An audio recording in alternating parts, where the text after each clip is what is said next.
On se contente de ce que l'on connaît. Minéa, ce qu'elle connaissait, c'était ce village, Atiago-Gaïta.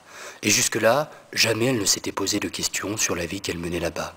Lorsque Minéa eut 7 ans, quelque chose changea pourtant. Pourquoi y avait-il tant de maisons à Atiago-Gaïta, alors qu'il n'était que 2 habitants? Minéa vivait à Atiago-Gaïta avec son père dans une vieille maison presque écroulée qui faisait face à la mer. D'ailleurs, la mer, elle était partout à Atiago-Gaïta, devant, derrière, tout autour. Le père avait dit un jour qu'Atiago-Gaïta, c'était une petite île avec plein de maisons qui ne servaient à rien. Dans la tête de Minéa, tout ça commençait à bouillonner. Qui a bien pu construire tout ce village? Pourquoi d'autres ne viennent-ils pas s'installer à Atiago-Gaïta? Pourquoi je vis ici seule avec mon père? Depuis quelque temps, tous les matins, Minéa quittait la maison de bonne heure. Elle traversait le village d'un bout à l'autre pour rejoindre une petite plage de galets totalement déserte.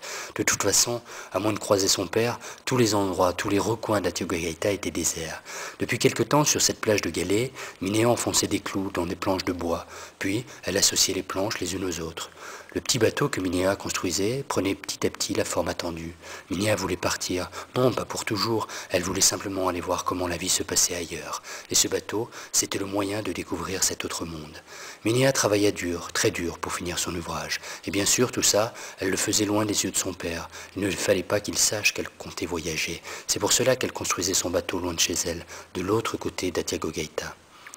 Un matin, Minéa prit quelques affaires, un peu de nourriture, et laissa un petit mot sur la table de la cuisine. « Papa, je pars quelque temps, je reviendrai vite, ne t'inquiète pas. » Minéa traversa Atiago-Gaïta le plus rapidement qu'elle put. Elle ne voulait surtout pas que son père ait le temps de la rattraper. Lorsqu'elle arriva sur la plage de galets, son bateau l'attendait déjà sur les flots. Elle libéra la corde qui tenait l'embarcation, et le voyage de Minéa allait ainsi commencer. Le premier jour, tout se passa pour le mieux. La mer était calme, le bateau apparemment solide. Minéa savait que bientôt elle trouverait cet autre monde qu'elle cherchait. Le deuxième jour, rien de bien différent. La mer, clémente, berça Minéa toute la journée. Toutefois, rien en vue, toujours pas d'autre monde à l'horizon. Et les jours passèrent et Minéa ramait. Minéa rama et les jours passaient. Après 10 jours d'un voyage devenu de plus en plus ennuyeux, Minéa s'inquiéta. Elle avait pris peu de nourriture et en ce 10e jour, malgré ses efforts pour manger peu, il ne lui restait plus qu'un biscuit. Elle le mangea lentement, le plus lentement qu'elle put, et malheureusement toujours pas d'autre monde, pas d'autre terre, pas d'autre village à l'horizon. Le lendemain, le voyage devint décidément trop difficile, plus rien à manger, et surtout une mer de plus en plus menaçante. Les flots s'épaississaient, la pluie tombait, le vent se mit à souffler, et les oiseaux marins poussaient de drôles de cris qui laissaient présager d'un drôle de moment. Et ce moment ne tarda pas à venir, le vent trop fort maintenant, la pluie trop puissante, les flots devenus vagues, la tempête. Enfin, le bateau se retourna brusquement, et Minéa disparut dans une mer agitée, terrifiante, plus forte que cette petite fille toute fragile. Le père en pleurs ramassa le corps de la petite fille, échouée sur la côte d'Atiago-Gaïta. S'il pleurait, ce n'était pas de chagrin, non, mais bien d'espoir. Le cœur de Minéa battait encore, elle était vivante.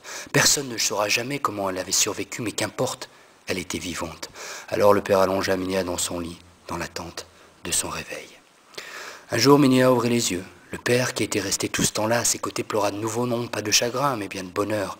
Minéa était éveillée. « Je t'aime, Minéa, » dit le père. « Je t'aime, papa.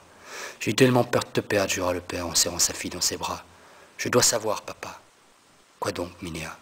Pourquoi ne sommes-nous que tous les deux à Atiago-Gaïta? Et qui sont toutes ces maisons inhabitées? Quand j'avais ton âge, Minéa, il y avait beaucoup plus de monde à Atiago.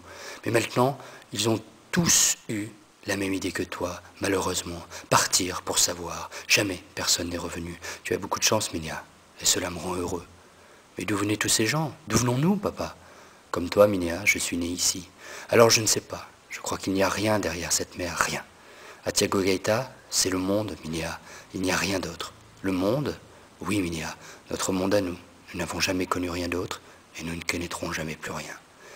Minéa accepta tout ce que son père venait de lui avouer comme une vérité, la seule vérité. Atiago-Gaïta, c'était le monde. Un point, c'est tout.